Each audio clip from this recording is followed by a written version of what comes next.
Hi, Will Brewer here, HVAC Application Engineer with ABB. The intention of this video is to be a walkthrough guide for programming an ACH580 variable frequency drive as the main controller for an air handling unit, using the drive's internal functions and integrated inputs and outputs. The goal for these labs will be to configure an ACH580 to simulate the controller for an air handling unit.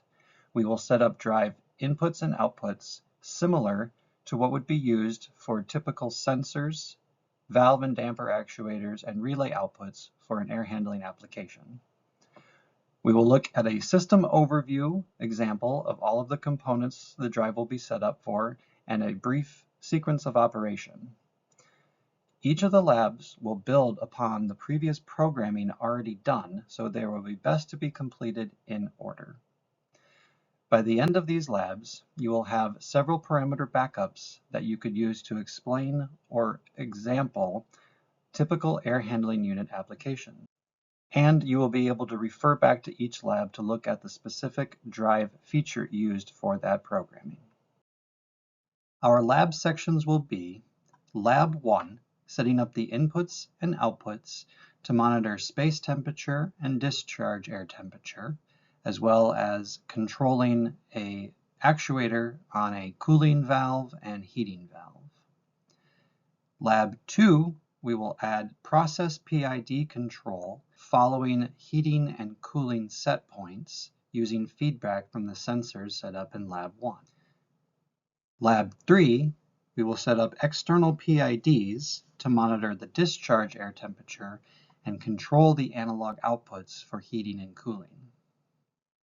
Lab 4, we will start a small adaptive programming to make a decision between a heat and cool mode based off the space temperature being measured. Lab 5, we will add in timed functions to control the unit to occupied and unoccupied periods and add unoccupied set points. Lab 6, we will add another supervision function to take our cooling PID and add a staged control for binary outputs. Lab 7, we will add interlocks, fault functions, and external event warning custom text to our control panel for the end user. And finally, Lab 8, we will look at several new or additional supervision, PID, and analog inputs to add a more complex adaptive programming to control an outdoor damper doing economizing.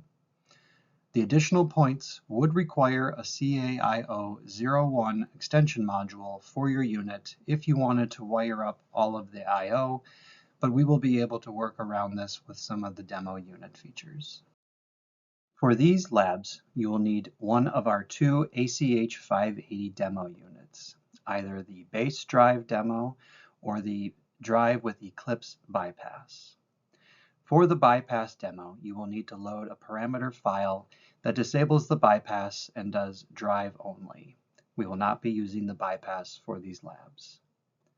You will also need a USB cable with a USB-A to USB mini connection to connect to the drive keypad.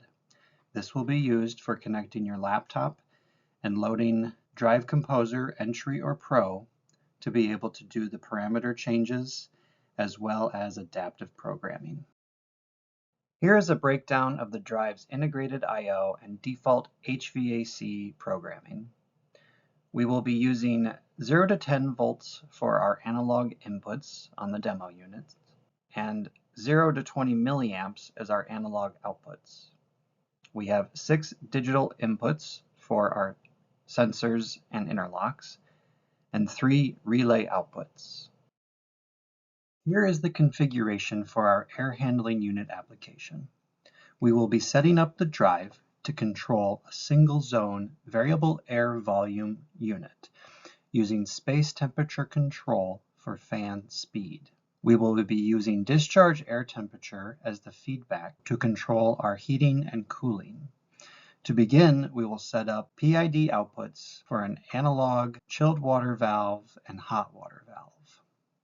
Alternatively, this will then be changed to be doing staged control for a DX compressor and then the analog output for electric heat. We will set up occupied set points and separate night setback set points with the supply fan cycling during an unoccupied period, as well as setting up a occupancy schedule to run the fan continuously. Then we will adjust our start interlocks, warnings, and control panel messages with custom text. Finally, we will set up an outdoor air damper control and outdoor air temperature to a CAIO01 extension module, and then do the adaptive programming to do fresh air economizing. While our unit is occupied, the supply fan will run continuously and the outdoor air damper will open to the minimum ventilation position. The supply fan speed will vary as the space temperature increases or decreases from set point. The chilled water valve and the hot water valve will open and close to maintain the discharge air temperature set point. While the unit is unoccupied, the supply fan will turn off and the space temperature feedback will be used to monitor the unoccupied heating and cooling set points, which will turn the supply fan back on until the space temperature is satisfied. There are several methods to program the drive that could be used for these labs. The first being primary settings, which are nice simplified menus commonly used for the basic startup of a drive. Here you will be able to find many of the functions of the drive, but the menus are limited to more of the basic startup functions. And you may find yourself limited to adjusting all of the values you want to have access to. Now the complete parameters list will give you access to all of the values in the drive that you need to edit. However, the control panel screen is small and it will take a lot of clicking on the buttons to get through all of the menus. So for these labs, I recommend the Drive Composer software. Not only will you need this for the adaptive programming section, but from the computer screen you will be able to see many more values at once and access all of them easily. For each lab, I will cover which section of the air handler we are looking at and what parameter groups of the drive to program. Next, there will be a list of suggested parameters to focus on, at which point you can pause the video to program the drive. When you are ready, resume the video and we will review all the values before we move on. For Lab 1, we will be focusing on the analog inputs and outputs for the temperature sensors and the water valves. For our demo unit, let's use the following specs. The space temperature and discharge temperature sensor will be set as 0 to 10 volt inputs for a 20 to 120 degree range. And our valve actuator outputs will be 0 to 20 milliamps for 0 to 100% valve position. Here are the suggested parameters for the analog inputs. On the right, the wiring diagram shows which sensor or valve output is connected to the drive. The table shows the I/O function, the unit selection, either voltage or milliamps, and the scaling for the device connected. Pause the video now to enter these parameters and record your results. When you are ready to resume, start the video to review the answers. Okay, let's review the values together for these parameters, as this will affect how the drive reacts to the later labs. Parameter 12.15, analog input 1, unit selection should be equal to voltage. The minimum will be 0 volts and the maximum will be 10 volts for the full range of our analog input dial. The scaled values for this will be 20 degrees at the minimum and 120 degrees at the maximum. Analog input 2's values will be identical for each of the related parameters.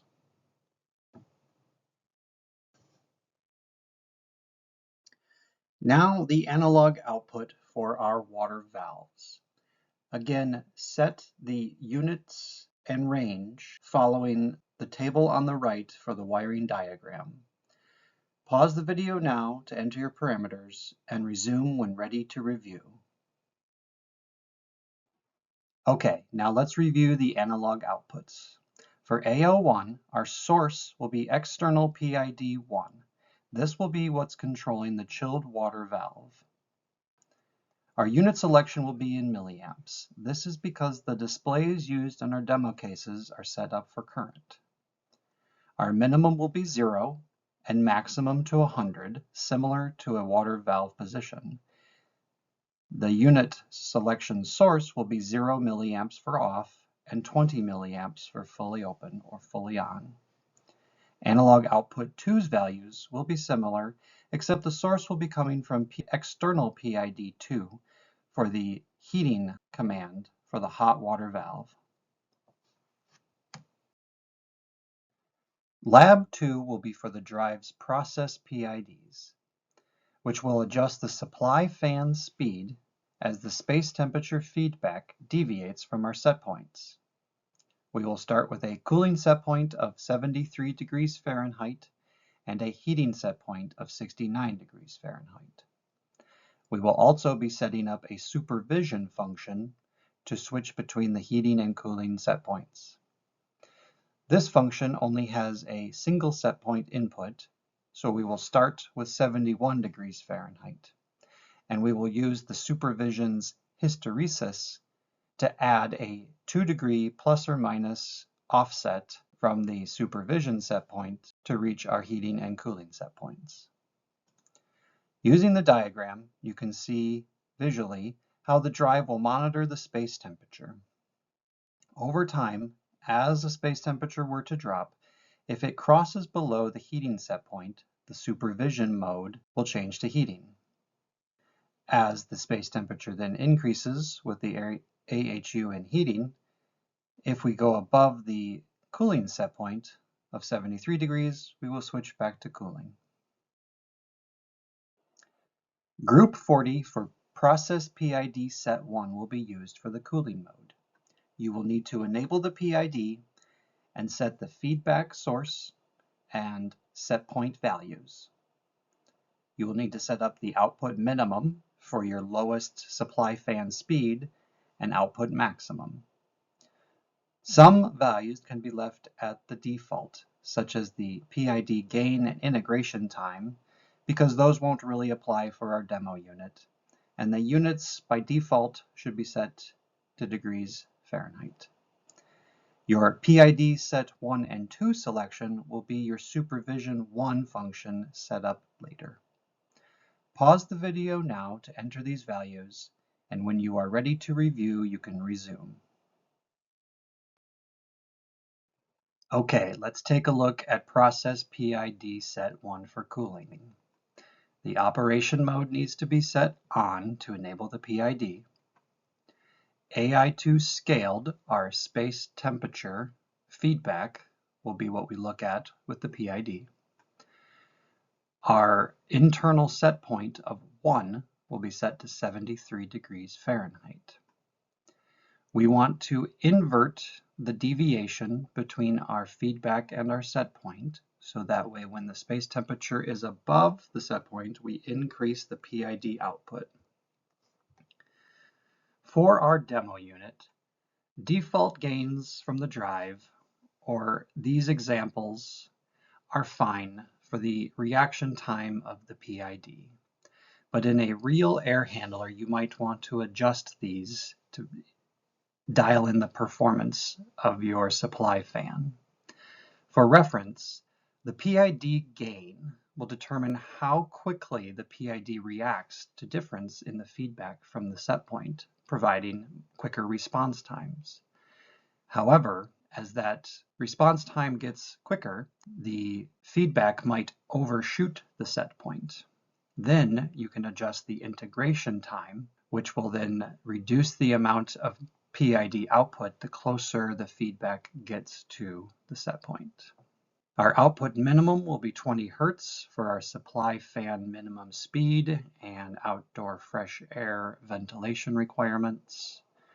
Our max speed of 60 Hertz Again, Supervision 1 will be used to determine the selection between our two PIDs set up later, and our units in degrees Fahrenheit.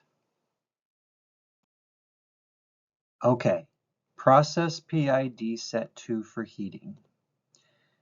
Our feedback source will be the same as PID 1, the AI2 scaled for space temperature.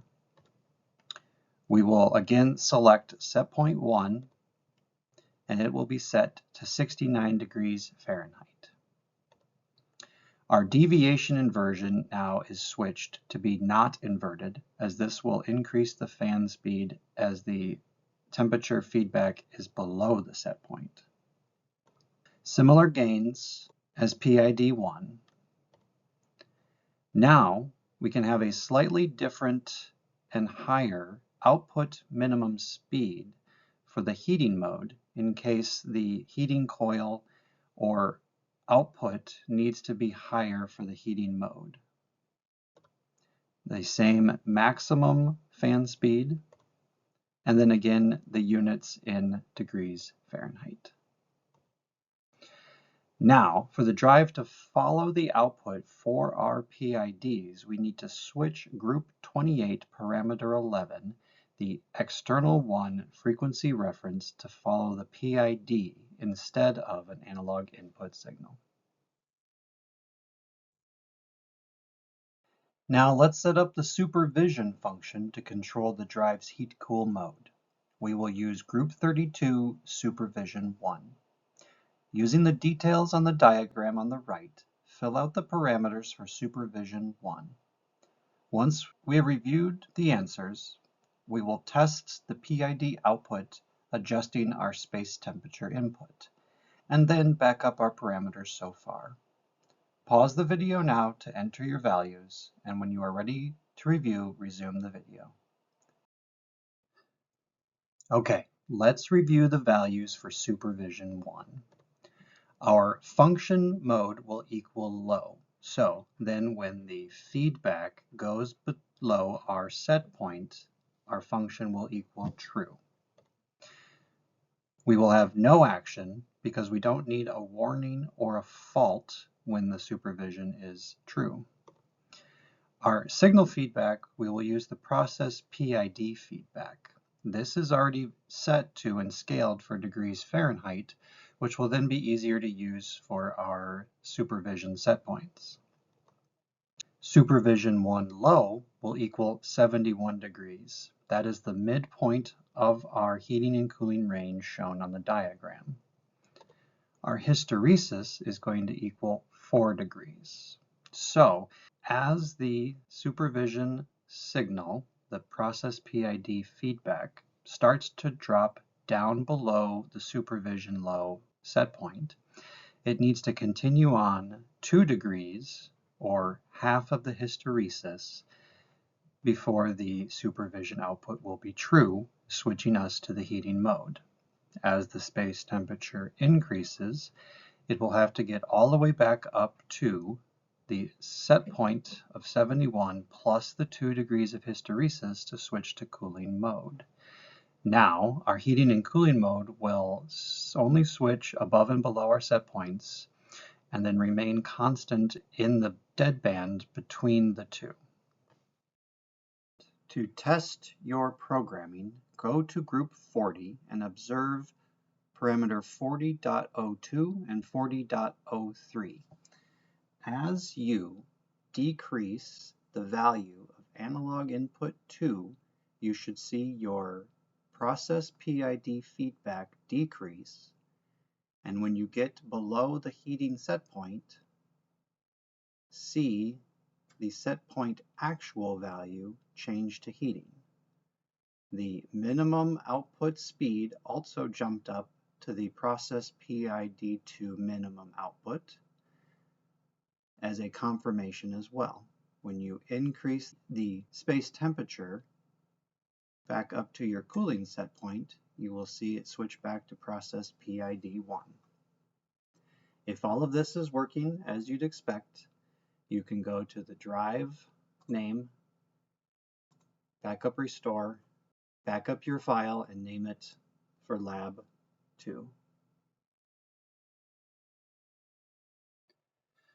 Lab 3 will be setting up the Group 71 and 72 external PIDs to control the air handler's discharge air temperature.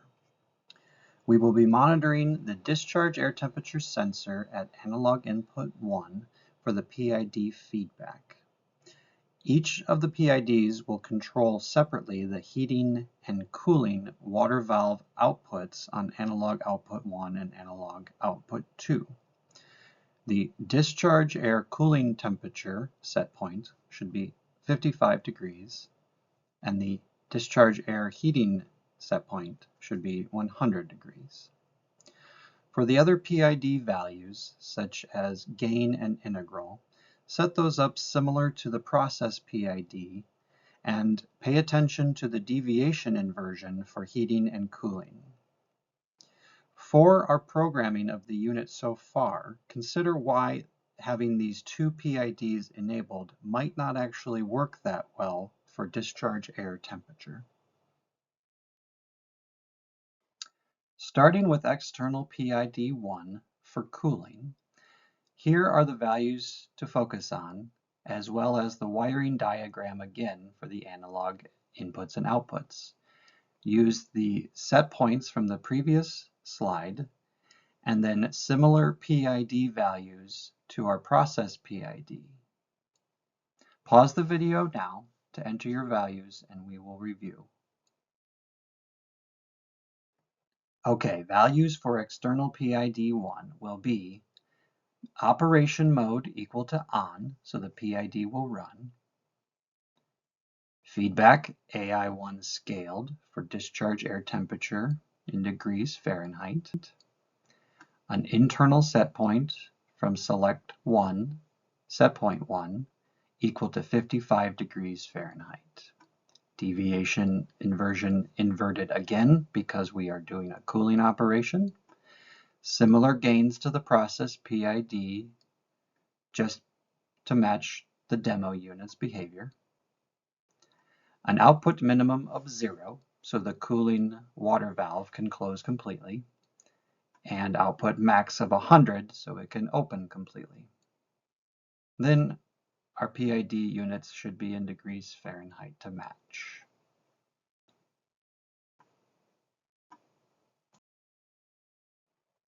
Now repeat this process again for external PID 2 for the heating mode, paying attention to the different set points and PID operation. Pause the video now and enter your values and resume when ready to review. All right, external PID 2 for the heating mode. Again, operation mode equals on. Feedback will be discharge air temperature. The internal set point will be selected for set point 1 of 100 degrees Fahrenheit. We are not inverting the deviation because we are in the heating mode. Similar gains and valve min and max position with the PID units of degrees Fahrenheit. Go ahead and back up your parameter file again, calling it Lab 3 before we move on.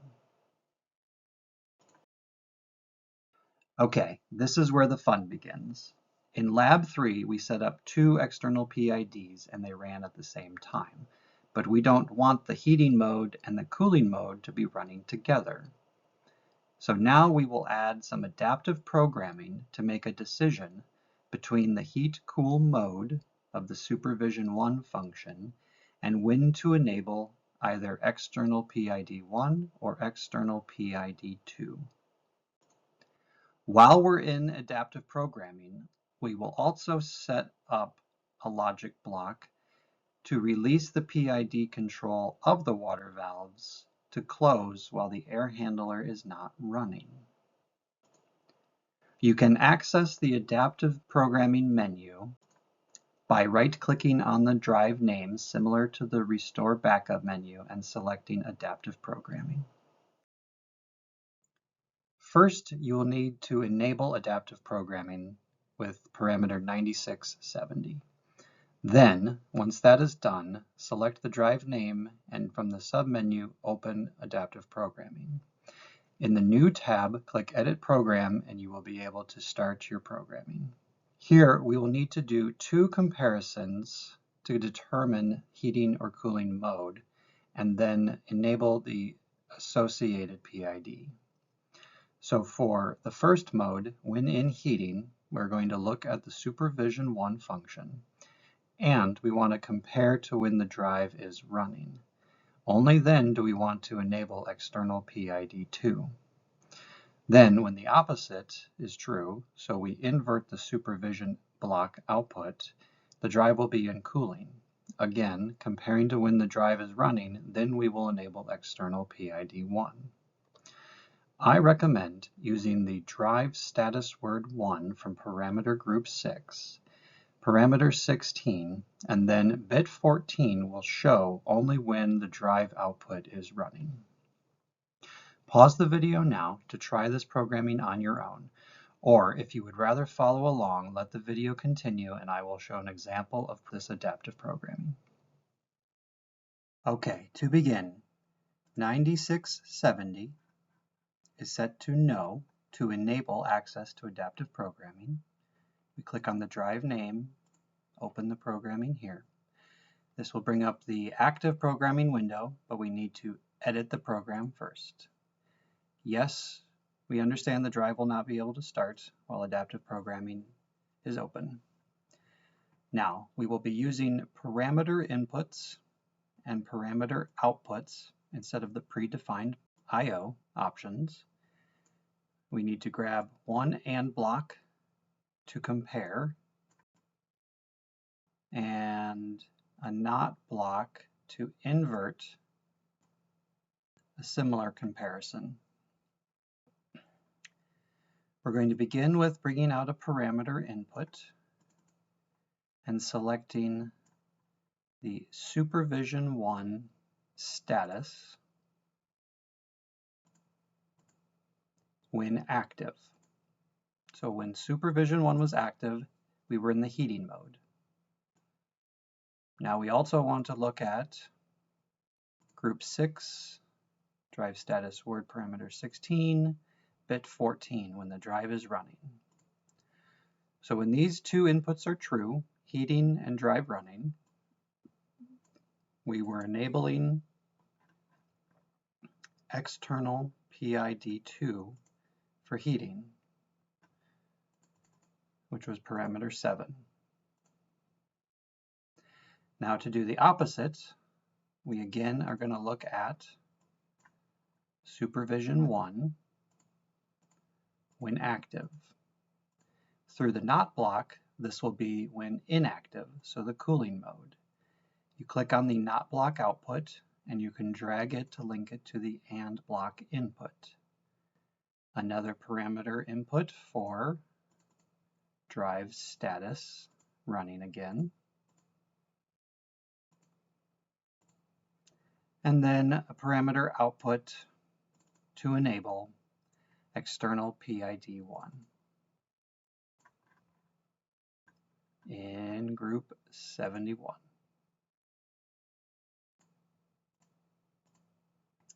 When that is complete, you download to the drive. Now the program is saved, but we need to run the program. When you run it, you will see the status points, true and false, or 1 and 0, over the parameters we were looking at. So currently, Supervision 1 is active. The drive is in the heating mode, but it is not running. Let's flip on DI1. The drive starts. The first AND block is now true. External PID 2 is enabled for heating.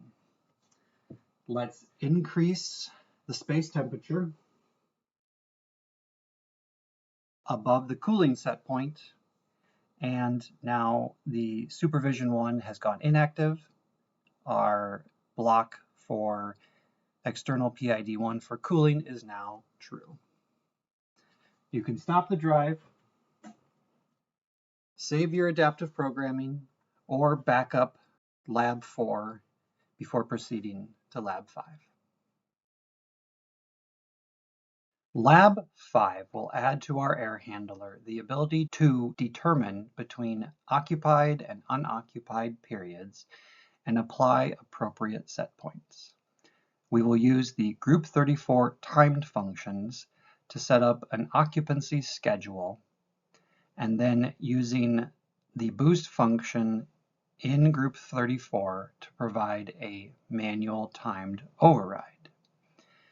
Our schedule will be set for Monday through Friday, 7 a.m. to 9 p.m., and Saturday and Sunday, 8 a.m. to 5 p.m.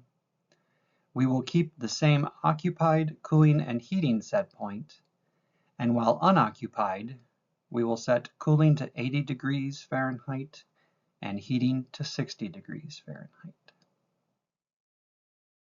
Okay, to set up the occupancy schedule in the Group 34 timed functions, you will need to enable timers and configure timer 1 and timer 2 for the two schedules.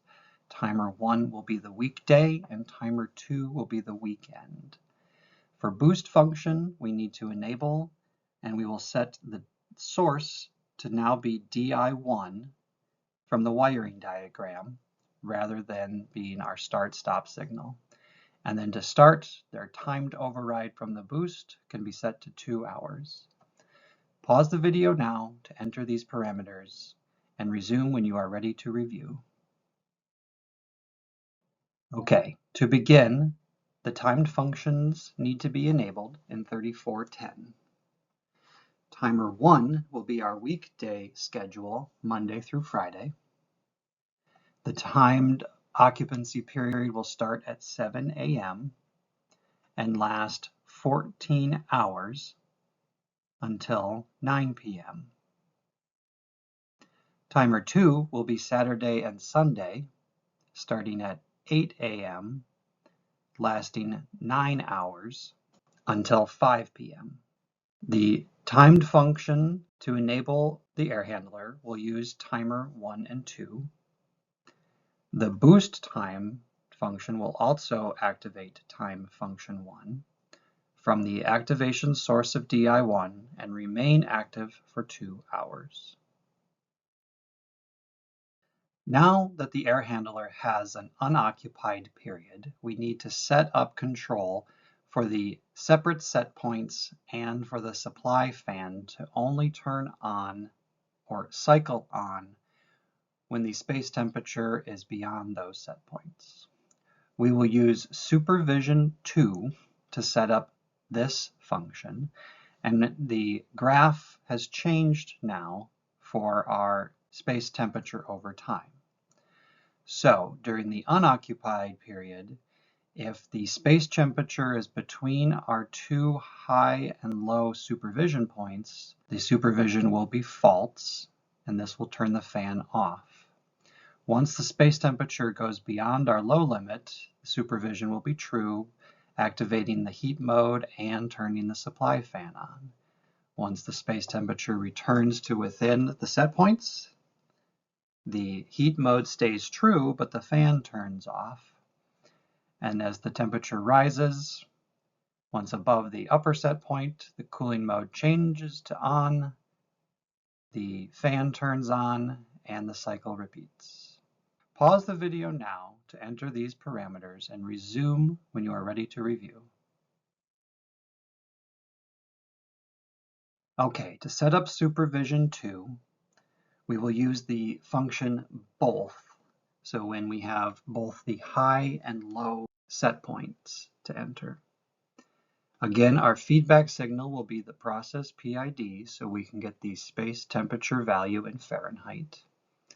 Our supervision low signal, seen on the graph, is 60 degrees. Supervision 2 high is 80 degrees. And for this function, we don't need much hysteresis around the set points, so we'll just put in a small value of 1. Now, for the timer function to enable and switch between the two sets of set points, we need to set up process PID, internal set point select 1, to now be the timer function. for both process PID set 1 and 2 for cooling and heating. Now we will add to the process PIDs the cooling set point for the unoccupied period and the heating set point for the unoccupied period. Next, we will have to set up the drive's starting modes to switch between external 1 and external 2. These two sources will be used to either look at the Supervision 2 unoccupied set points or the timer function to follow the occupancy schedule. You will be able to use the in1 source to tell the drive to either turn on the fan based off the status of the supervision, or when switching to the timed function to run the fan continuously. Again, the frequency reference will then need to be set to PID for the external 2 reference. Make sure to set the drive's date and time by going to the drive name, clicking, and then going to the System Info menu. Also, if you wanted to complete the programming, you would need to go into Adaptive Programming and add a block to have the relay output 1 follow the timer function.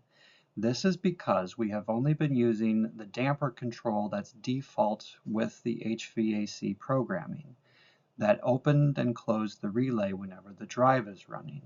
We don't need the relay to close and the damper to open during the unoccupied period.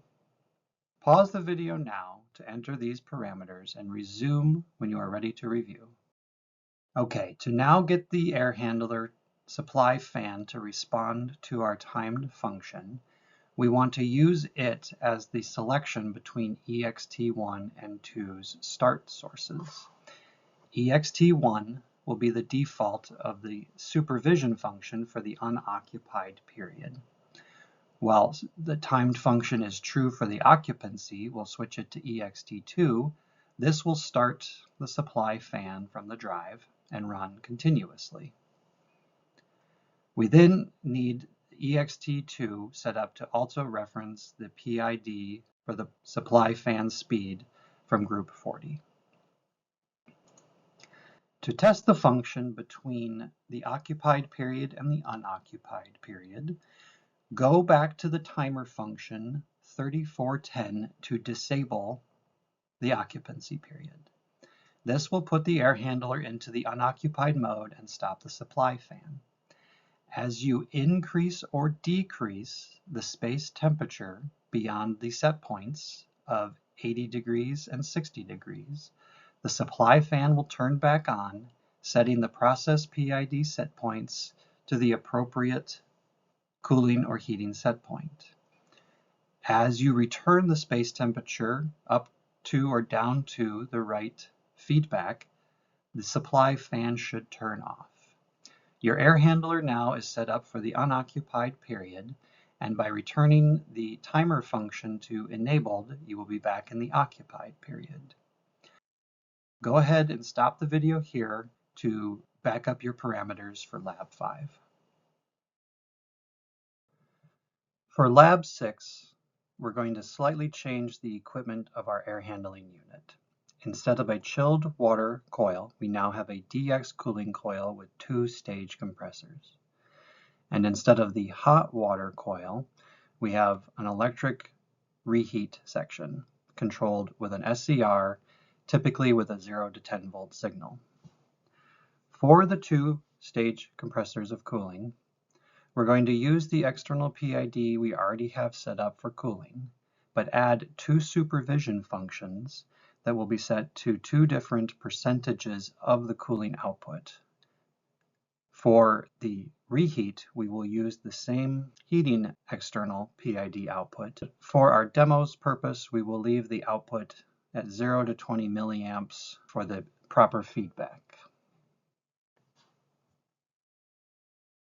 Here are the suggested supervision functions and relay outputs to program using the wiring diagram modifications seen on the right.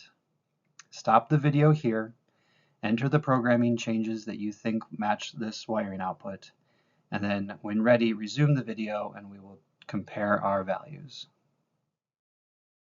Okay, for the first stage of cooling, we're going to use Supervision 3. The function will equal high. That means when the feedback signal from the output of the cooling PID is above a set point, the supervision will be active. To navigate the Supervision 3 signal to the output of our external PID, you need to select the option of Other. When that pop-up window comes up, you need to scroll down to group 71 and then select parameter 1 for the external PID 1 actual signal. Again, when that signal is above a set point, which will be the supervision high percentage, is when the Supervision 3 function will be true. We're going to set our stage 1 at 5% of the PID output, so slightly above 0 when there's a call for cooling. We want a little bit of hysteresis, just so that if the PID floats around our set point, it doesn't toggle the relay output on and off, and then turning the compressor on and off. For the stage 2 of cooling, we're going to do a similar supervision function following the same feedback or the same signal from the external PID output, but we're going to do a higher PID percentage of 50%. So now when the external PID is at 50% for its call for cooling, our stage 2 compressor will come on. We'll use the same hysteresis of 1% to prevent any switching on and off around that PID value. And for our outputs, we're going to set relay output 1 source equal to our supervision 3 from our stage 1 cooling supervision. We can add an off delay here for a typical compressor lockout of 3 minutes or 180 seconds. For the off delay, that means whenever the relay output turns on, it must stay on or not shut off for 3 minutes after the on command is taken away. That means whenever the PID is calling for cooling, once it stops, it'll take 3 minutes before the relay shuts off. This can be used to protect the compressor from short cycling if the PID output were to turn on and off at or below that 5% value. This may not be needed if the compressor already has a short cycle protection circuit included internally. For our relay output 2, we need to point to supervision 4 active, but it's not one of the predefined outputs for the relay output source. Like we did for the PID feedback or signal, we need to navigate and select Other as the source, then go to Group 32 Supervision, and then the parameter 1 for the supervision actives, and then select bit 3 or supervision 4 active. Again, we can add an off delay for the relay output to protect the compressor if it's required. And then for the SCR heater, most of those include an enable signal required, as well as the analog signal. So for our example, we can just point the relay output 3 to supervision 1. If you recall from the previous labs, this is when the air handler will be in heating mode. So the SCR heater will only be enabled when the unit is in heating, and then the PID active above 0% will start to enable the heater. If the air handler is in cooling mode or supervision 1 is false, then we will disable the electric heater. Now let's test our supervision 3 and relay output programming. Using the cooling PID, let's increase the space temperature to turn the drive on. We'll see that our discharge temperature is below the set point, so we will have to increase that. Then, when it gets above set point, it'll start to output the PID. When above 5%, relay 1 will turn on. And when above 50%, relay 2 will turn on. Then, when I turn the discharge temperature back down, the relays will go off as we get below the percentage outputs. For testing purposes, I have no delay off timer engaged. For Lab 7, we're going to program the control panel's full text display to show more information about what's going on with our start interlocks and warning inputs for our air handler sensors and equipment. So to do this, we're going to set up some external warnings and assign all of the start interlocks to the freestat, condensate, sensor, and duct detector, as well as the dirty filter for an external event set as a warning. Here are the suggested parameters, the input types, and the wiring diagram showing where each sensor input would be landed. Pause the video here and assign these values in your programming, and then resume the video when you're ready to continue. Okay, for our first input, for 20.42, the start interlock 2, we're going to set to DI5. This is because start interlock 1 for DI4 is enabled by default with our HVAC programming. For start interlock 3, we will map this to DI6. So now the freeze stat is our start interlock 1, the condensate overflow switch is our start interlock 2, and the duct smoke detector is our start interlock 3. Now we can set up the interlock text to actually show these components on the control panel as the cause for the start interlock. So for 20.47, the start interlock 1 text, you can actually use the drop-down menu and assign this to freeze stat. This will match our input and help the operator better understand why the unit is shut down on a start interlock.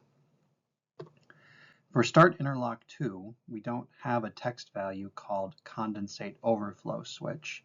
So just set this to safety open for now. I will show you how to modify that text in another tool of Drive Composer. Start interlock 3, we will go with smoke alarm. That should be close enough to duct smoke detector. Now, for our dirty filter signal, we need to set up an external event. And we're going to use that connected to DI2 as shown for the dirty filter switch input. But we want to have this just be a warning. We don't need the unit to shut down because the filter signal is starting to show that the filters are getting dirty. So for these additional text values that are different than the defaults, you can use the Drive Composer tool, Drive Text Editor. You can find this in the Tools menu and then scrolling down to Drive Text Editor. That'll open another window in your Drive Composer, and here we're going to want to find the Start Interlock 2 section and the External Event 1 section. I've collapsed all the other sections so we can see those here. So to start from the top going down, I've also adjusted the contact info. So the default text is to contact an ABB representative, but since the unit is set up so custom, we're going to just have this say contact facilities, or put in a custom number here where you would want the user to reach out to who would be responsible for maintaining the air handler. For start interlock 2, we're just going to change the label from interlock 2 to say condensate overflow. That'll be enough information for the user to know why the fan is stopped and that they need to address a clog in the drain pan. And for external event 1, we need to make sure to select the warning label and the warning description text as opposed to the fault. And here we can just put dirty filter or as a description to check or replace the filter. If you want to see the end product of setting up the custom text, you can close Drive Composer and disconnect your USB cable. This will load the screen back up on the control panel.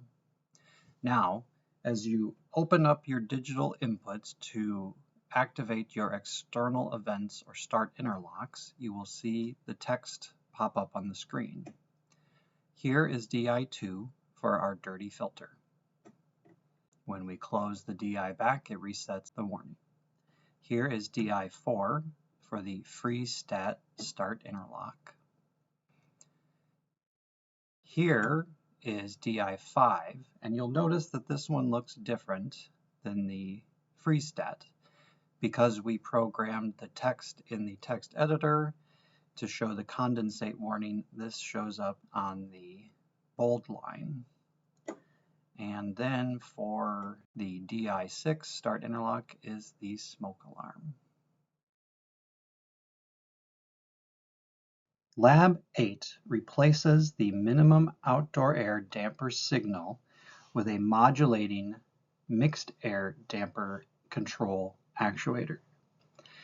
This type of output and control would require the CAIO01 extension module to add more analog inputs and outputs. If your demo unit doesn't have this extension module, that's okay. We can still work on following along through as much programming as possible.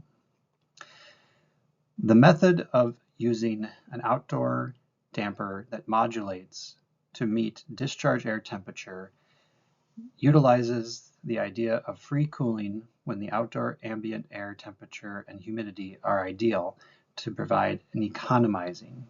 We will require another PID control output from our external PIDs, as well as a supervision function to enable the economizing mode, as well as adaptive programming to bring all of the logic together. Here are the parameters you would use with a CAIO01 extension module. You should be able to select this from parameter 15.01 on your drive to see the list of these parameters update in the drive's points available in Drive Composer. On the right is the wiring diagram and typical values for sensors and actuators. Practice inputting these values in your drive, even though the drive may have a warning that it won't allow it to run with an incompatible extension module. For the analog output 3s, I've excluded some of the points that are already at the correct value for defaults to save time. Pause the video now, review these points and enter what you can, and then resume the video when you're ready to review. Okay. For our analog input 3, in parameter 15.55, we're going to select voltage again for our temperature sensor. Our minimum voltage will be 0, and max will be 10 for the full range of our sensor. For an outdoor sensor application, it's a slightly larger range than what we had used in the previous labs for our space and discharge temperature. So we want to have our scaled minimum go down to -40 degrees and our scaled max equal 140 degrees. Next, for our damper actuator feedback, again we're going to use voltage as our input signal. And for actuators, the typical range is a minimum of 2 volts to a maximum of 10 volts. The scaled min would be 0%, and the scaled max would be 100% for the full range of the actuator. Now, for the analog outputs, because we're not actually wiring up to our demo units, gauges, or feedback, you can go ahead and leave the selection at voltage to match what would be the typical value for an analog output to a damper actuator. Again, then the source max would be 100% because the source min default is 0%. And the analog output at AO3 source min would be 2 volts because the source max is already set to 10 volts. Next, let's enter the values for the external PID 3 used now to control this analog output 3. We're going to follow the feedback source of the discharge air temperature programmed earlier to analog input 1 and set your PID values similar to your cooling PID from external PID 1, since the outdoor damper control will be trying to maintain a similar discharge air temperature for cooling. Pause the video now to work on these values and resume when you're ready to review. Okay, for enabling the PID operation, you can actually ignore this value for now and leave it off. This will be enabled in the final step of programming the external PID 3 from adaptive programming. For our feedback source, we want to follow the discharge air temperature sensor programmed for analog input 1 scaled. We're going to use, again, an internal set point in the PID, and we'll use the set point select 1. This will be set to 55 degrees Fahrenheit, the same as our discharge air temperature set point for the cooling PID. We again need to invert the deviation. As the feedback gets larger than our set point, we need the PID output to increase. We'll start with similar gains of 1 and 10 as the other external PIDs. These can be adjusted up or down depending on how quickly you want your demo unit to react, and would be different on a field unit with larger devices. Our output minimum should be 20% as a default. This is actually going to be used as our minimum fresh air position for the damper. So when the damper is not being controlled by the economizer, it should never go below this value when the air handler is occupied. In the real world, this would be adjusted by a balancer to meet the amount of outdoor CFM needed for ventilation. And then for our PID, we of course want to be able to have the outdoor damper go open to 100%. And finally, again, our units for the PID will be in Fahrenheit. Next, we need another supervision function to be used and follow the outdoor air temperature within a certain range to then help enable the economizing or disable the economizing function with our adaptive programming. These ranges depend on where the unit is installed and in what climate.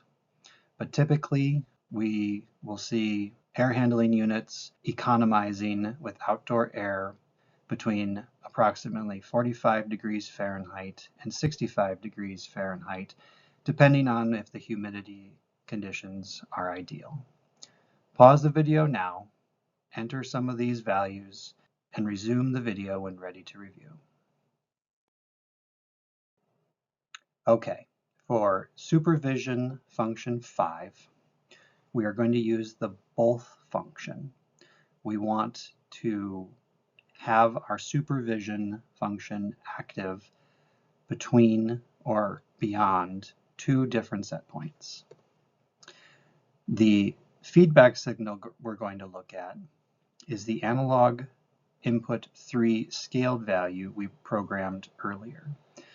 Again, this signal is from an extension module, so it's not available as one of the drop-down options in Drive Composer, but you can get to it by selecting Other, navigating to group 15, and then down to parameter 52, AI3 scaled value.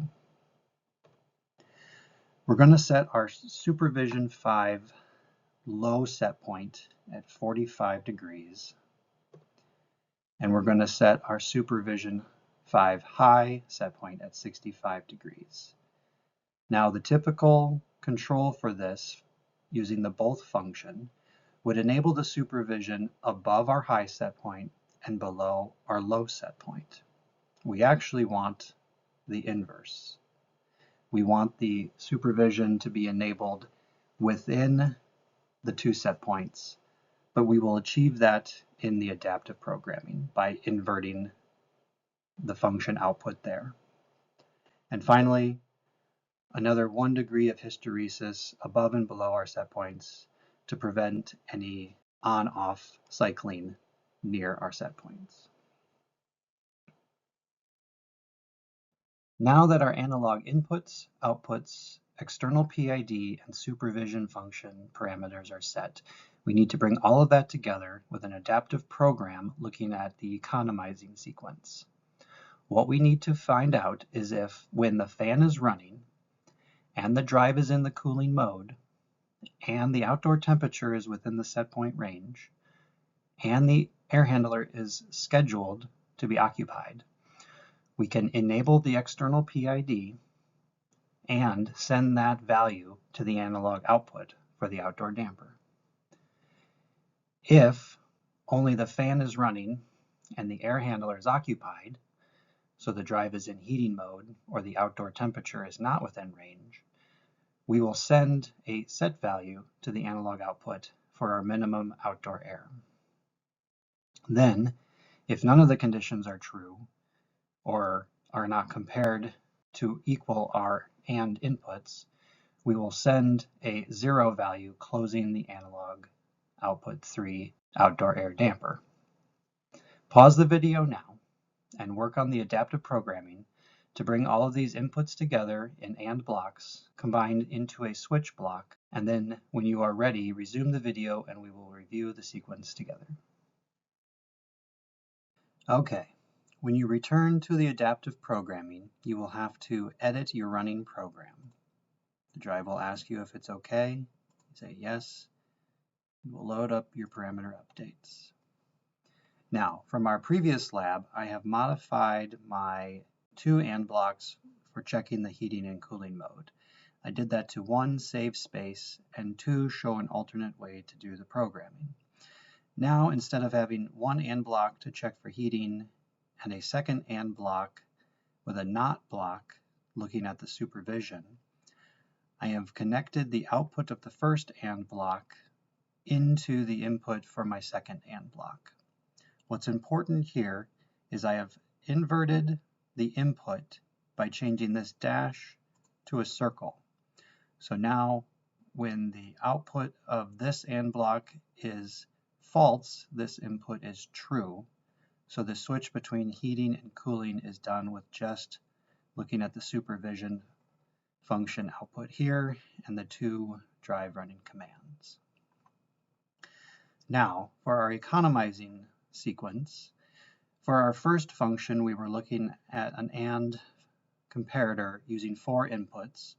You can do that by grabbing an AND block and dragging the arrow down to bring in more inputs. So here I have set to 4, and I am looking at, again, is the drive running?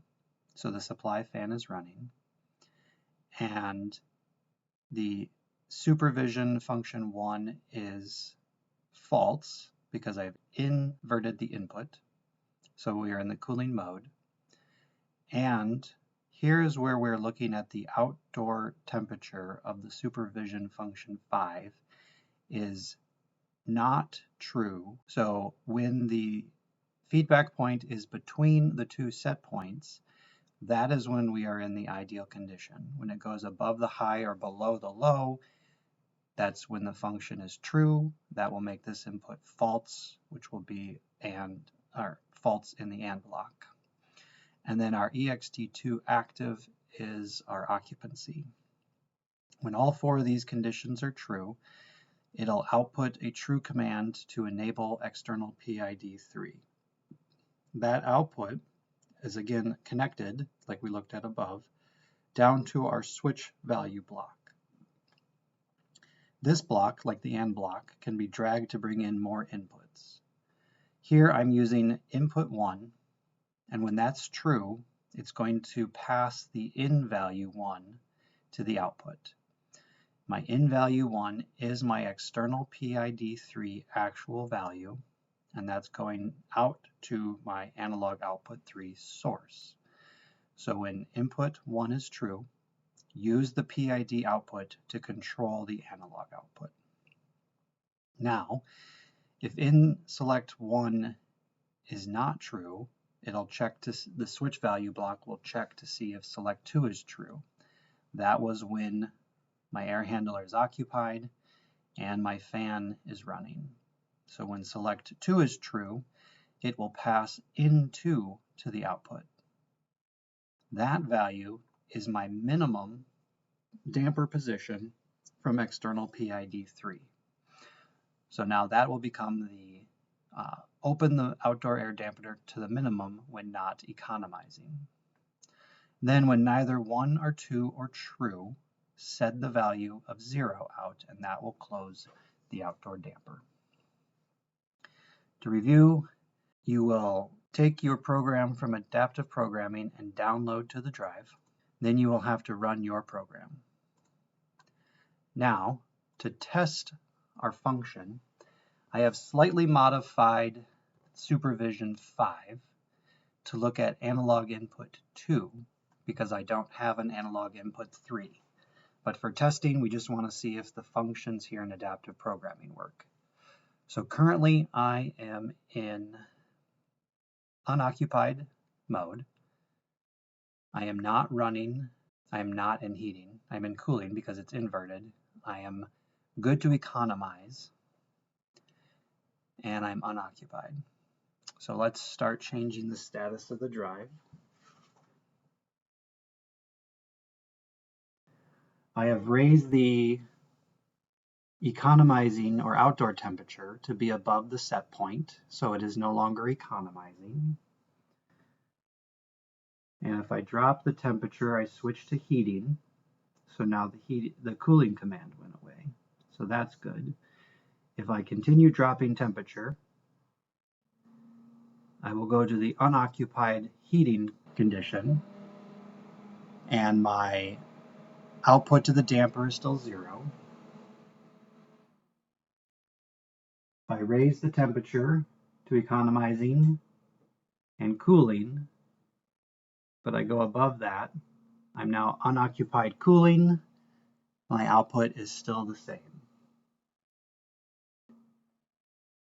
If I use DI1 from our timed function lab to do the boost signal or timed override of occupying the air handler, now my drive is running the fan and I've gone occupied. And at my current settings, I am in cooling and I'm okay to be economizing. So now if I increase my outdoor temp, my economizing has turned off and I have switched to the minimum outdoor air. And if I switch to heating, my economizer turns off and I switch to the minimum damper position. Now you have completed the programming for the economizer control using external PID3 and the CAIO01 outputs. You can go ahead and back up your programming now to save this as Lab 8. For further information or documentation on setting up an ACH580 demo unit to run the controls for an air handling unit, go ahead and check out our ABB Technical Note 137 or use the QR code here to get access to the document. And for any further questions you may have, please reach out to your local ABB representative.